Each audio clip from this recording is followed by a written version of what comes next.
Assalamualaikum warahmatullahi wabarakatuh. Perkenalkan, nama saya Syafina Dinta Safitri. Saya di sini akan menjelaskan tentang bisnis risk management, yaitu strategi mengidentifikasi, mengelola, dan meminimalkan ancaman.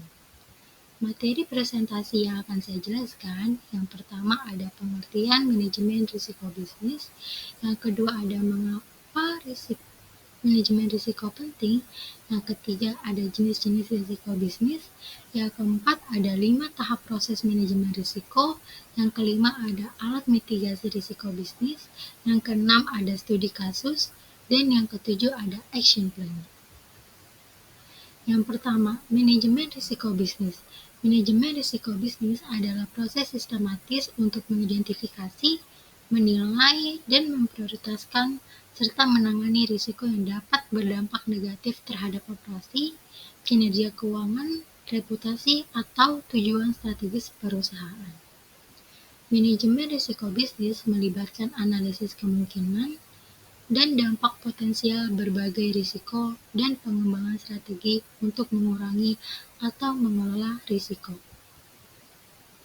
Mengapa manajemen risiko penting? Karena manajemen mengidentifikasi dan mengelola risiko yang mengancam keberlangsungan bisnis, melindungi aset dan reputasi perusahaan, meningkatkan kepercayaan pemangku kepentingan, menjaga stabilitas dan pertumbuhan bisnis, meningkatkan efisiensi dan profitabilitas, mendukung keputusan yang lebih baik, meningkatkan ketahanan dan kepatuhan organisasi, memastikan keberhasilan proyek, dan transparansi dalam pelaksanaan. Jenis-jenis risiko bisnis. Yang pertama ada risiko strategis, yaitu perubahan tren pasar dan pesaing baru. Yang kedua ada risiko operasional.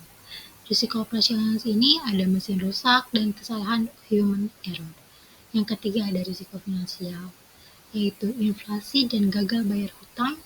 Yang keempat ada risiko lingkungan, yaitu bencana alam dan perubahan undang-undang. Yang kelima ada risiko reputasi, yaitu viral negatif di media sosial. 5 tahap proses manajemen risiko. Yang pertama ada identifikasi atau SWOT, yang kedua ada analisis atau seberapa parah dampaknya, yang ketiga ada evaluasi, prioritaskan risiko impact, yang keempat ada mitigasi atau kita hindari, yang kelima ada monitoring atau kita update berkala, cek berkala. Selanjutnya ada alat mitigasi risiko bisnis. Yang pertama ada avoidance, yaitu stop menggunakan vendor rawan fraud. Yang kedua ada reduction, yaitu backup data harian supaya kita tidak kehilangan data. Yang ketiga ada transfer, yaitu beli asuransi kebakaran. Yang keempat ada acceptance, yaitu risiko kecil atau biaya rendah. Studi kasus nyata, contohnya yang pertama, studi kasus data breach Tokopedia tahun 2020. Dampaknya yaitu 91 juta data bocor. Dengan itu reputasi turun.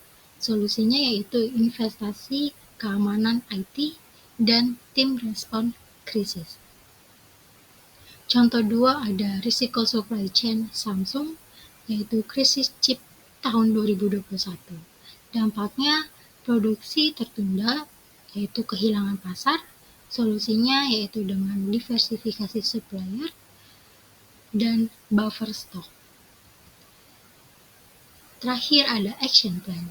Action plan ini sangat penting karena action plan dapat supaya bisnis berjalan dengan lebih baik ke depannya. Yang pertama, bentuk tim manajemen risiko. Yang kedua, buat risk assessment bulanan. Yang ketiga, siapkan dana darurat. Sekian presentasi dari saya tentang bisnis risk management. Kurang lebih mohon maaf. Wassalamualaikum warahmatullahi wabarakatuh. Terima kasih.